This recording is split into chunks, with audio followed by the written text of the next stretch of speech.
I am super excited that tonight fell on October 1st. It is without a doubt the best month of the year, and we're so excited about a lot of things we have coming up this month. So we wanted to kick off tonight talking about spooky stories. If you've followed us for any amount of time, you know that we publish a lot of them, and all of our whole team is really into the unknown and the unexplainable and all of the fun things that spooky stories bring. So hopefully tonight we will commiserate with those of you who like spooky stories, and if there are some of you who don't, maybe we'll convince you to come to the dark side. But anyway, we're super excited to be here tonight. Carrie is in the comments, so if you have anything that you want to discuss along the way, we would love to hear it. I have some examples, so as we go through the different ideas, I would love for you to share your favorite books or your favorite stories that kind of go along with that theme. So feel free to communicate as we go, and then we can talk at the end as well. We also have some trivia that I'm excited about, and just a lot of fun. So I am super glad you're here tonight, and I appreciate you joining us on Thursday, and we'll get started. So one of the things I love about spooky stories, as I mentioned, I'm a big fan of all things spooky. And a lot of that is because I think it's so interesting that they're story centered in fear, really. That's what tension is, that's what suspense is we're afraid of what's going to happen, or we're kind of holding our breath waiting to see how things turn out. And I think that's so fascinating. One, because fear is so different for all of us. How do you tap into these tensions when we're all afraid of very different things? For example, I remember the most fear I felt when I was a teenager, when a lot of these YA stories are set, was the Ferris wheel. I know. But I had a cousin that I would go on it with, and she thought it was hilarious to just rock it and shake it. And I would scream at her to stop. And just that feeling of just nothing between me and the ground, however far away that was, it was just the most, like, I could feel my body physically reacting to it.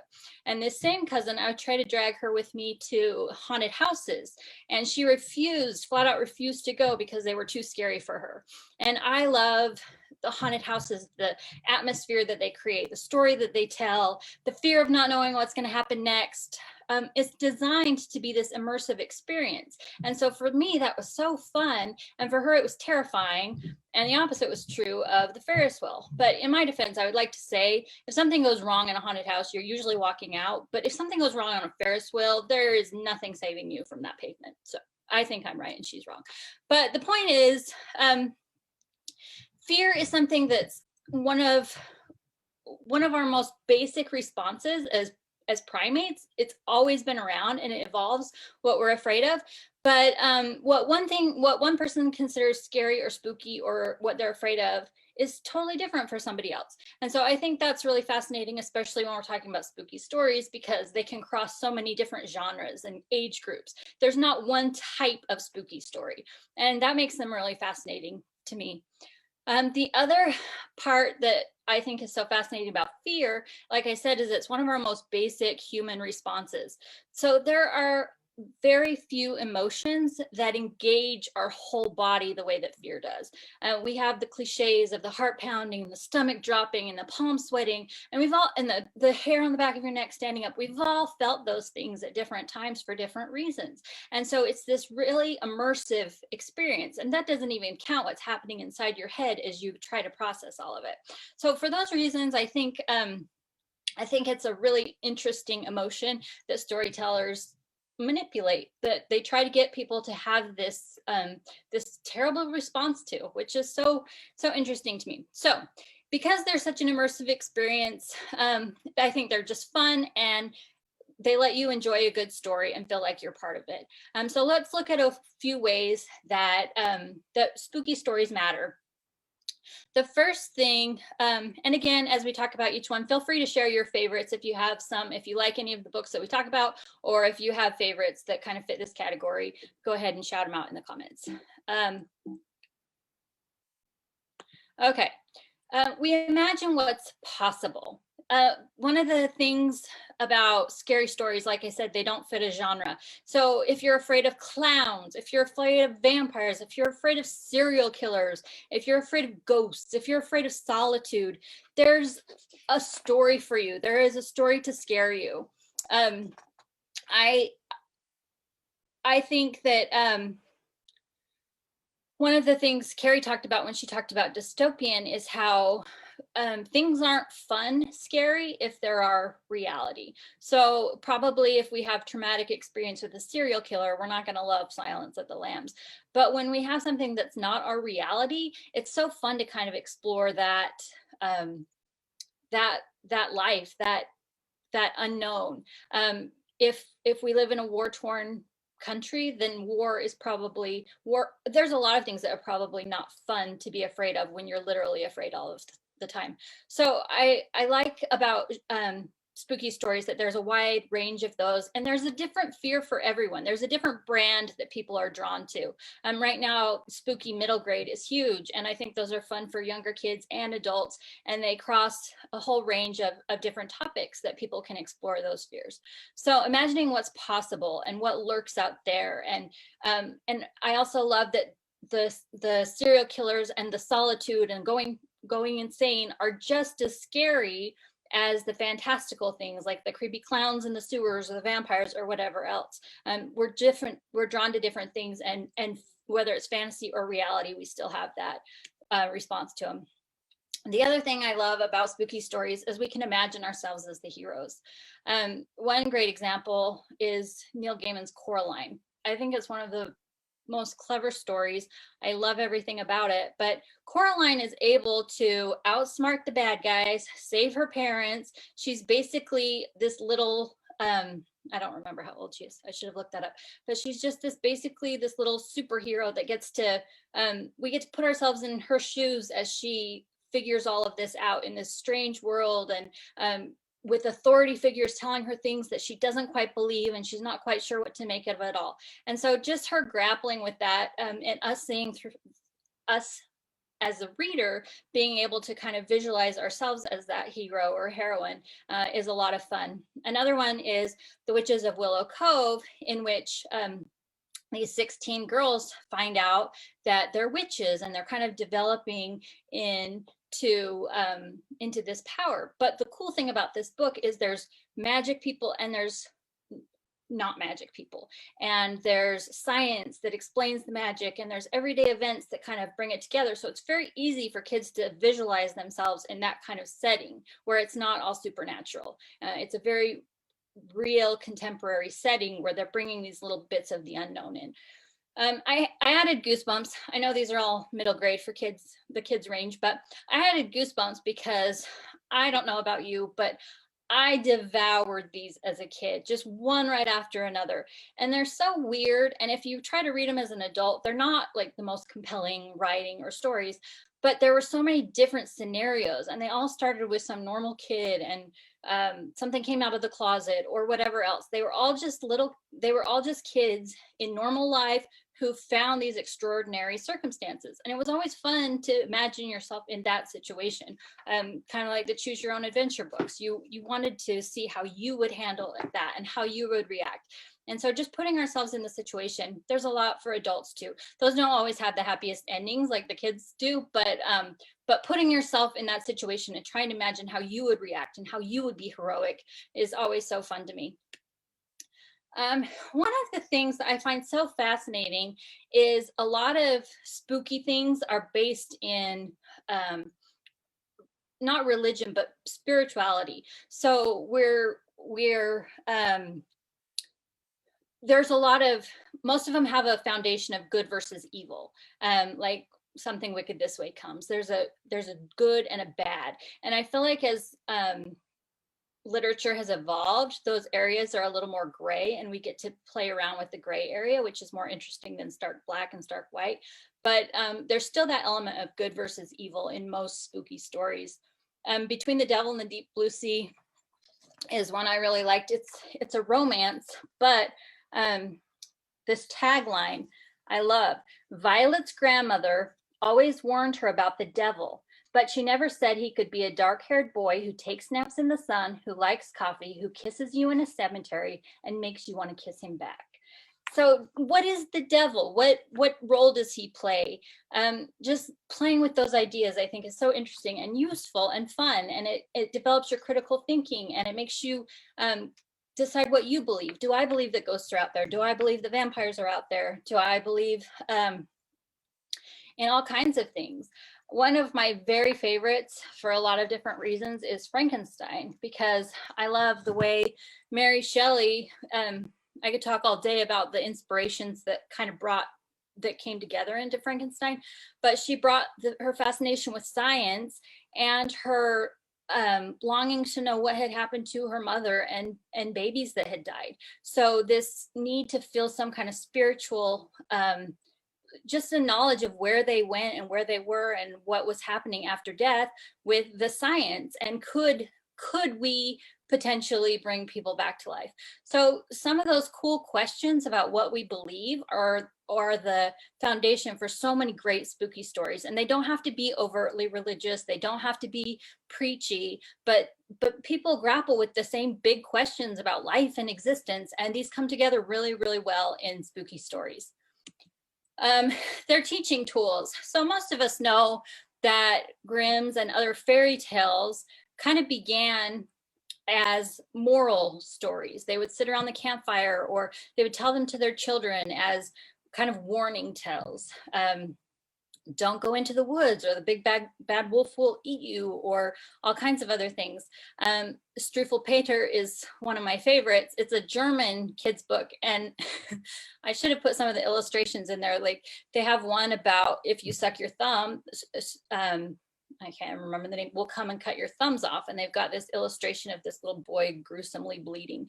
And if you don't eat your soup, then you'll starve to death. And you get to see this little kid just starving to death. And one is if you play with matches and he burns himself down. So these are very overt. There's no like reading between the lines like in the Grimm's fairy tales. And that's the way the Germans do things. They just say it how it is. But anyway, it's fun to have those stories, and obviously we look at them in a different way than they did when they were created and passed around organically, but the same truths still apply. And even though we're remaking fairy tales into there's just a new Mulan, and I actually don't know what that was based on, but there's how many versions of Beauty and the Beast or Cinderella or Sleeping Beauty, and they're all kind of playing with new ideas of right and wrong and gender and politics and all kinds of things to teach and to entertain. So I think those are really fun, and so many of them, like with Strufel Peter, they're just kind of scary. They're kind of alarming, and they're the ultimate spooky tales, the original spooky tales, trying to teach children and adults. I think a good contemporary version of this is Pet Sematary. I loved this one when I first read it as a teenager, and it was so terrifying, but the whole concept of it is don't mess with death, don't mess with a lot of things, but just kind of a warning tale. And he took this idea of spooky stories as a teaching tale to the next level, a teaching tool to the next level, as Stephen King always does. But it's just the same principle of scaring you into some kind of belief system, and just done in a new way. So I think that their teaching tools is a really fun element of spooky stories. Again, they don't have to be overt or preachy, but they're a fun thing to pull from the story. It's not just about the surface level story. There's always deeper meaning in spooky stories. Okay, so it's weird to say they make us feel good when we're talking about the warnings and the overt messages, the subtle messages. But I love this because, for example, okay, in Harry Potter, one of the best characters, I think, is Moaning Myrtle. And what she does is she's funny. If you had a ghost in your bathroom, wouldn't that scare you? It would scare me. I would never go in that bathroom again. But she's just sad, and she becomes a really interesting character, and she kind of becomes fun and funny and a layer of Herring is going through some intense stuff, and she's able to kind of soften that a little bit with the humor and taking something like a ghost that's a little bit terrifying and tempering that with it being fun and funny. Anna Dressed in Blood is one of my favorite teen, I guess it would be classified as teen horror, but it's a really good spooky story. It's very atmospheric. It has great voice. The narrator, the main character reminds me of Dean Winchester, for any of you that are into supernatural. Just that kind of cool guy, sexy, sarcastic voice. So that one's a lot of fun to read, and it's spooky and weird and creepy, but it also has the romantic elements. It has the romance to temper. He falls in love with the ghost, spoiler, but it has that romance and that kind of fun voice to temper the scariness of the ghost story. And the other one, Dracula. Obviously, it doesn't end so well for Dracula and the vampires, but we go away with the sense that justice has been served, that the world is the way that it should be. We see Van Helsing having his happily ever after this really scary, tense story. And so just this idea that that even amidst scary things and spooky things, we can find good. There's always some good in the scariness. And I think that's a really important lesson for us as adults, but also for kids. The Moaning Myrtles and there's so much good spooky middle grade right now, teaching kids that there's fun and humor and good even when things are scary, which is huge right now, when I feel like kids are seeing scary things in the world that they've never had to notice before. So that's one of the things that I love about spooky stories.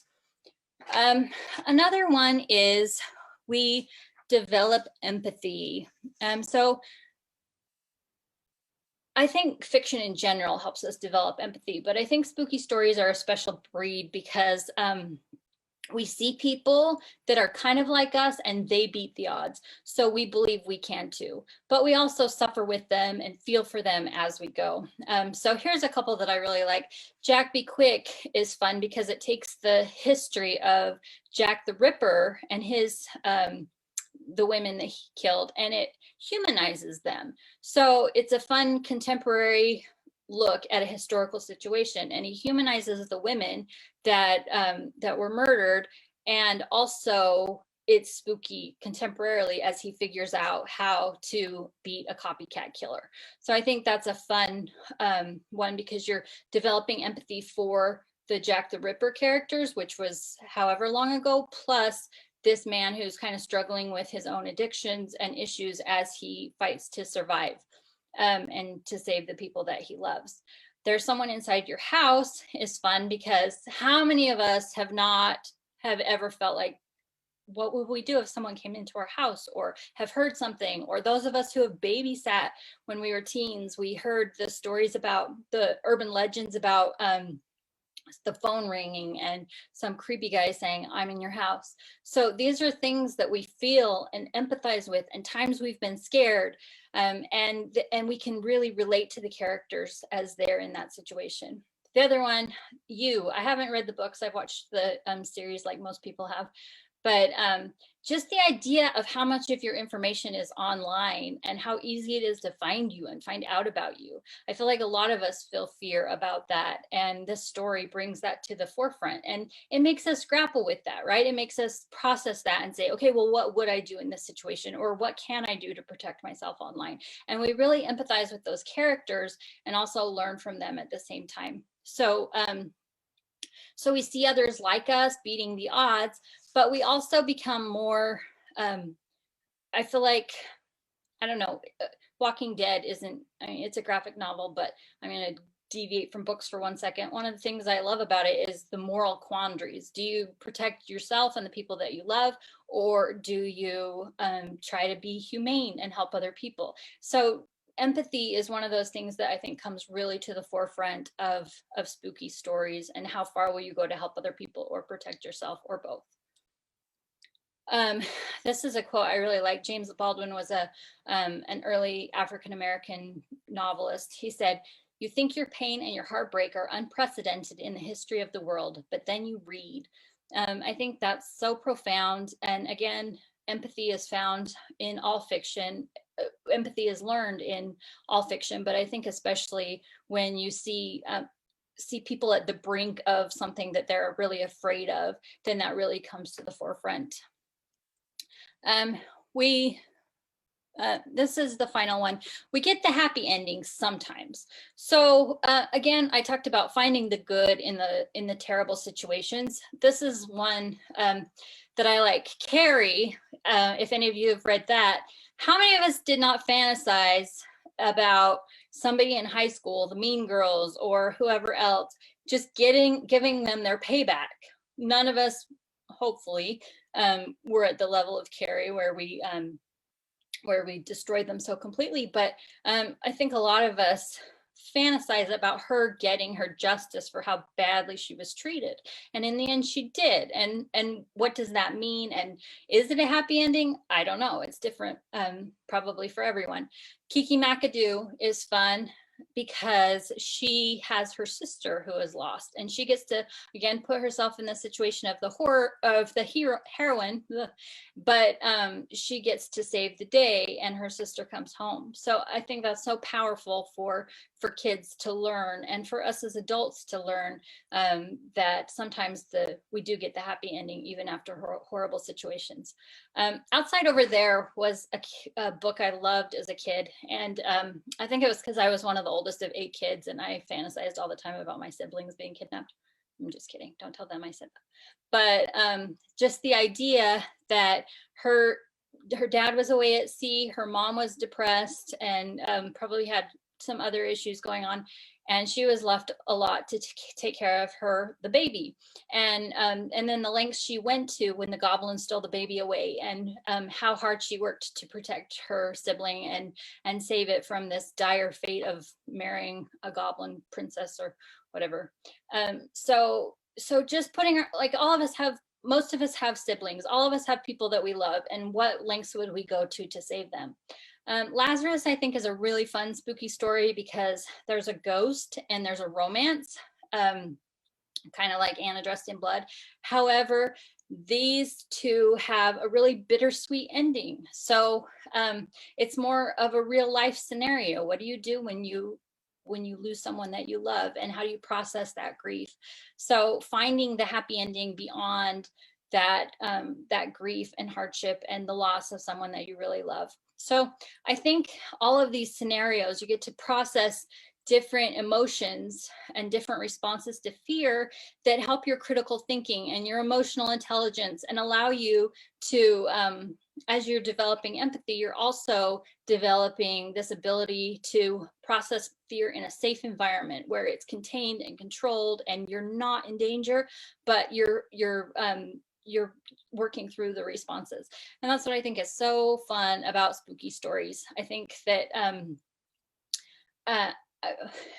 I'll talk about this in a minute, but I think everybody's at a different level with how much they can handle and what really is spooky. But I think just diving in a little bit, even if it's just in October, grabbing a spooky story, it's such a valuable act, even just beyond reading a book and the benefits that come from that by itself. We've shared this quote before, but I just really think it's the best quote. Fairy tales are more than true, not because they tell us that dragons exist, but because they tell us that dragons can be beaten. Like I said, there's a lot of parallels between spooky stories and fairy tales. And I think this idea is the whole crux of spooky stories.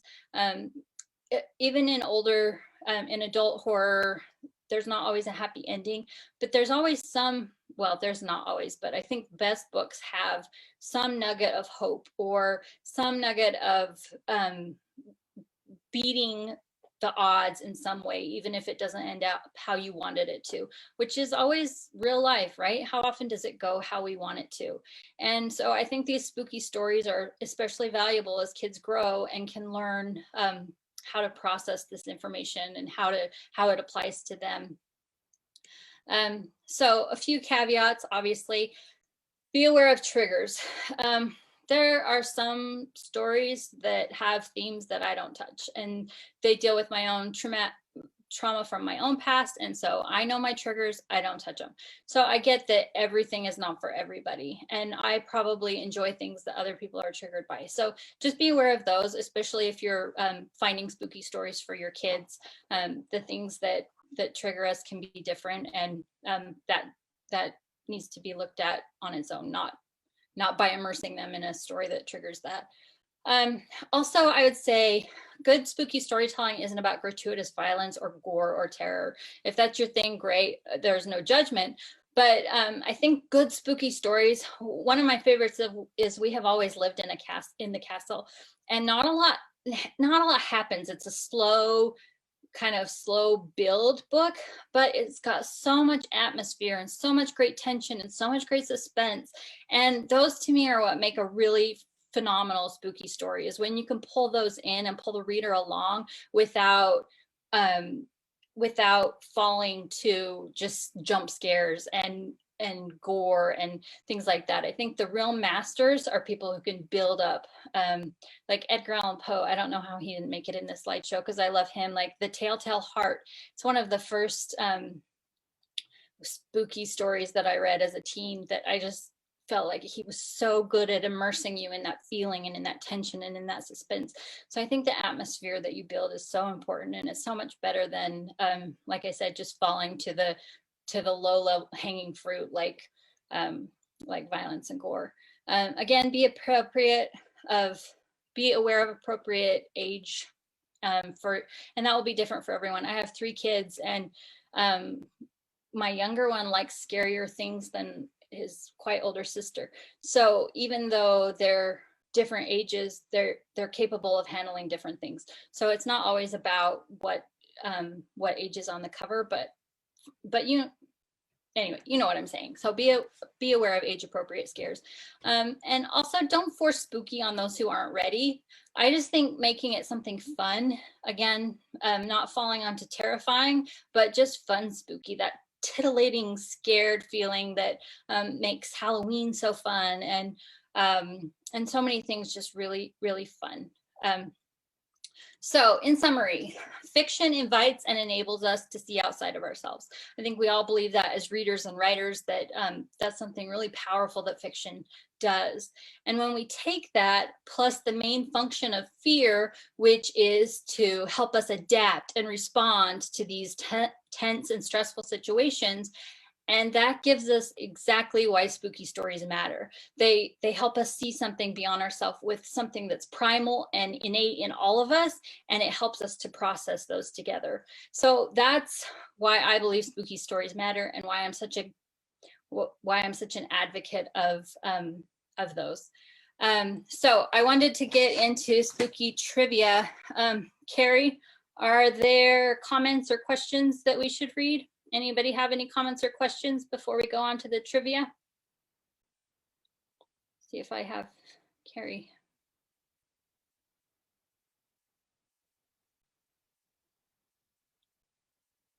I feel like I say this every time, but if you're new, we broadcast through Zoom, so I can't actually see Facebook Live. So I'm just checking to make sure I didn't miss any comments, and then we'll go on to the trivia. I'm super excited about the trivia. Okay, I'm just going to go on. Okay. All right, spooky trivia. Who's ready? Oh, she's sending comments.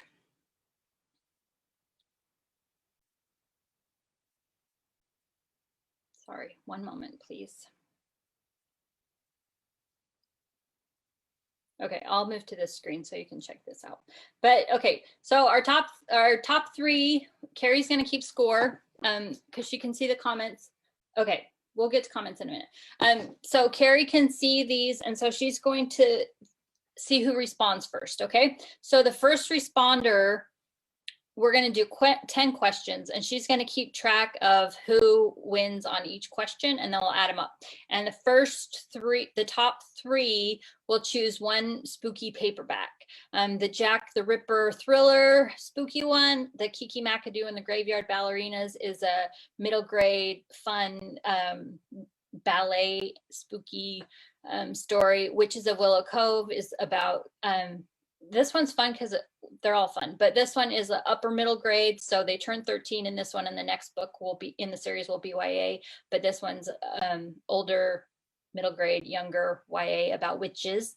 And then Lazarus is a fun YA spooky story where the girl and her boyfriend, the girl is alive, the boyfriend is not, so it's a fun little detective spooky ghost story. So those are our prizes. So you will receive a paperback in the mail to enjoy for October, the best month of the year. Okay, so Carrie, are you ready? Let's go. The first responder, the first correct response gets the point. Okay, all good? Okay, number one. And Carrie, I'm gonna not move on to the answer till you tell me somebody gets it right, okay? Okay, what is the title of the third book in the Twilight series?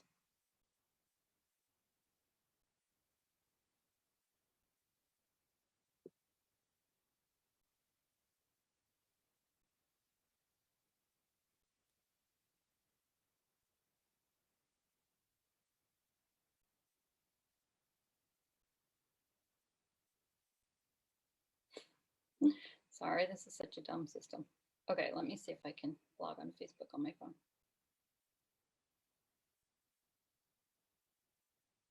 Okay, I'm gonna assume somebody knows that and go on. Okay, Eclipse. Hopefully somebody got that right. Okay, the second one is, in which classic spooky story would you find the character Ichabod Crane?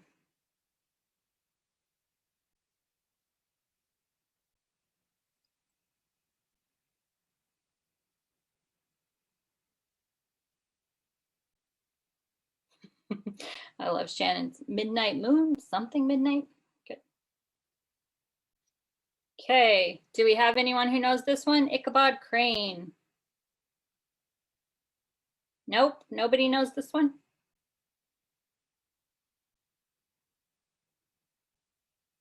Okay, going once, going twice. It is The Legend of Sleepy Hollow. Okay, number three. Okay, Candace got it. Good job, Candace. Okay, number three. Which spooky fantasy and sci-fi author wrote The Graveyard Book?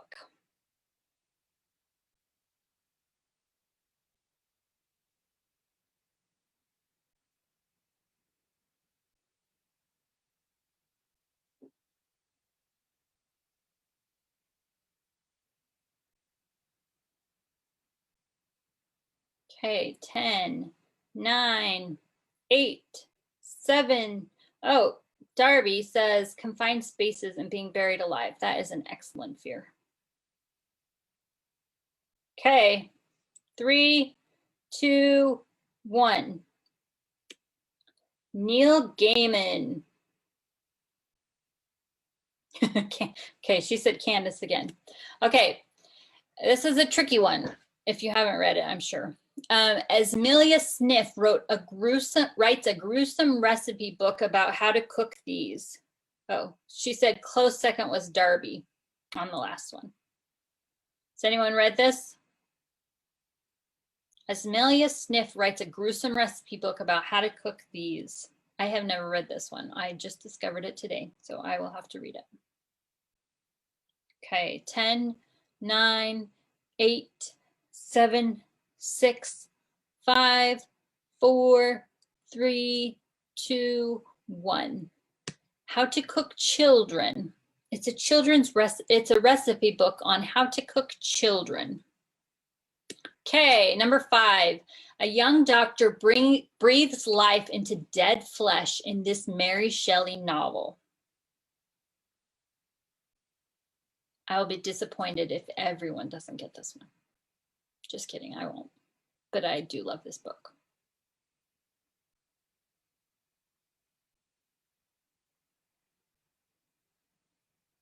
10, 9, 8, 7, 6, 5, 4, 3, 2, 1.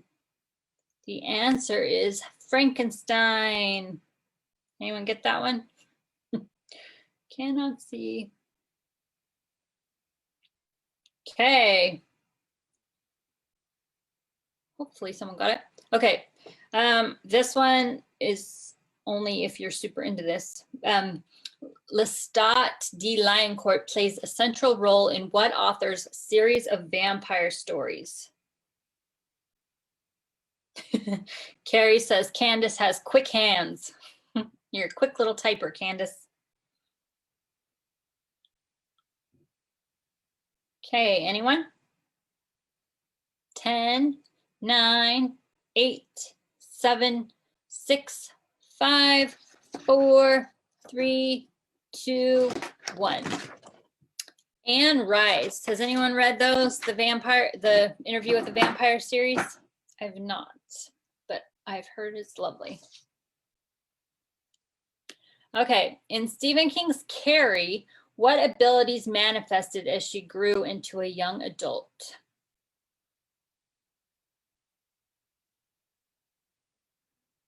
Okay, Carrie said, Candace got this one. Darby says, stop beating me, Candace. Okay, guys, we got to take down Candace. I'm just kidding.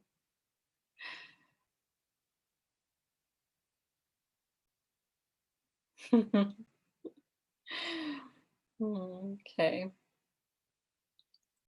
Okay, 10, 9, 8, 7, 6, 5, 4, 3, 2, 1. Telekinesis, or the ability to move things with her mind. This would be much more fun if I could see the comments. I'm sorry. We have to figure out a better way someday. Okay, number 8. This story by Robert Louis Stevenson follows a man with a murderous alter ego. Hopefully you guys know your classics tonight. We're hitting a lot of them.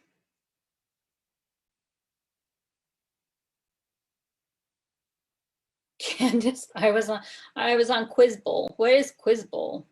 I want to know in the comments what Quiz Bowl is. Shannon, you might read You. Have you watched the Netflix series? It's very good. Also very creepy. Okay. Okay, 10, 9, 8, 7, 6, 5, 4, 3, 2, 1. The Strange Case of Dr. Jekyll and Mr. Hyde. Okay, 2 more. In Coraline, what do the characters in the alternate universe have as eyes? Also, this is one I would highly recommend if you haven't read it yet. It is very fun and very creepy. Oh, number 8 went to Darby. Darby got Jekyll and Hyde. Good job. Okay. Who knows what Coraline has as eyes?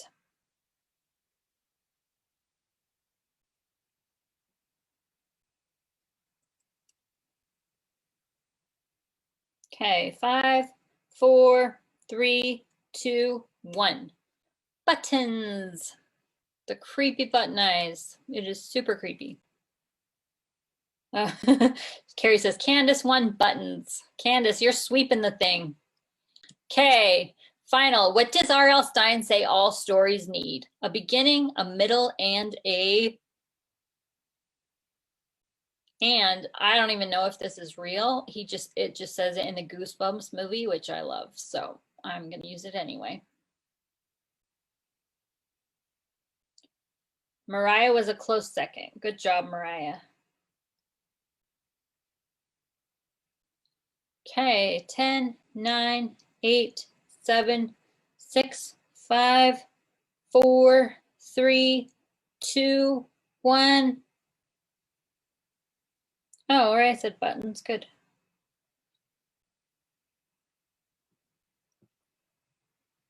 Okay, it is a twist. All stories need a beginning, a middle, and a twist. I love that. I think it's true. No one yet. Well, now you know. I think that should be like gospel for all of us. Okay, final question. In the comments, what is the best spooky story of all time? There are no wrong answers to this one.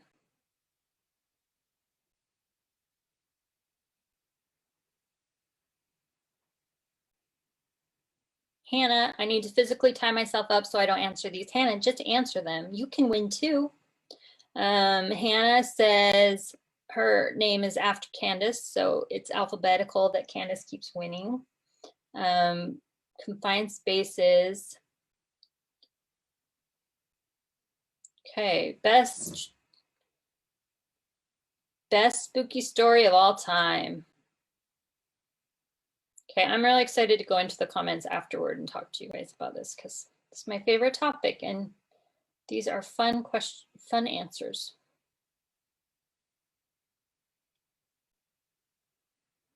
Oh, hi, Aaron. I love Aaron. Okay. Did anyone answer? I think there's a lag in my comments updating too. So Carrie, did anyone answer?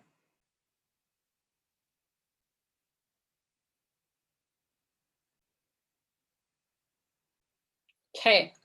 Well, I'm going to come into the comments and talk afterward too. I don't want to just stare awkwardly at the screen forever while you guys wait for me to finish. Carrie says, Shannon says, Shannon says it. Darby says Salem's Lot. Mariah says Misery. Oh, those are all such good ones. Such good ones. I love all of those. Aren't those all Stephen King? So clearly Stephen King is the best spooky writer of all time.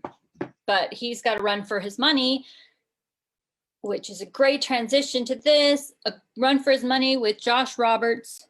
Hannah says Girl Serpent Thorn. I have not read that one. I am going to look that up because I think Hannah is a great judge of books. So this month, our book of the month is The Witches of Willow Cove for October for Halloween. So the ebook is 99 cents. So if you haven't read it yet, it is a phenomenal, fun read. It's great for the whole family. My kids and I are reading it right now for October. I clicked out. So grab a copy, and if you don't already, Candace says she can't decide. Okay, well, Carrie, will you just direct message the 3 top ones? So I'm assuming it was Candace and Darby and Mariah, and maybe that's right, but Carrie will contact you in the comments. And sorry, our trivia games are always weird. We got to figure that out.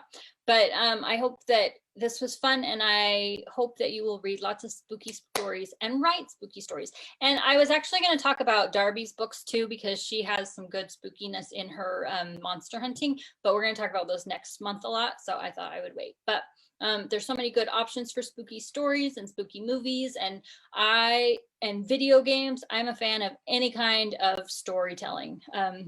I am partial to books, obviously, but I think spooky movies and TV shows and video games and anything that's spooky is a lot of fun. So anyway, thank you all for being on tonight. I hope it was helpful. I hope it was fun, and I hope you will enjoy your spooky October. And we will see you next Thursday night when we talk to Ashley Cowles, who just wrote, or she didn't just write it, but The Poppy and the Rose comes out next week. And it's a beautiful historical story about the Titanic mixed with contemporary sleuthing. So a lot of fun. There's some spookiness and history in there too.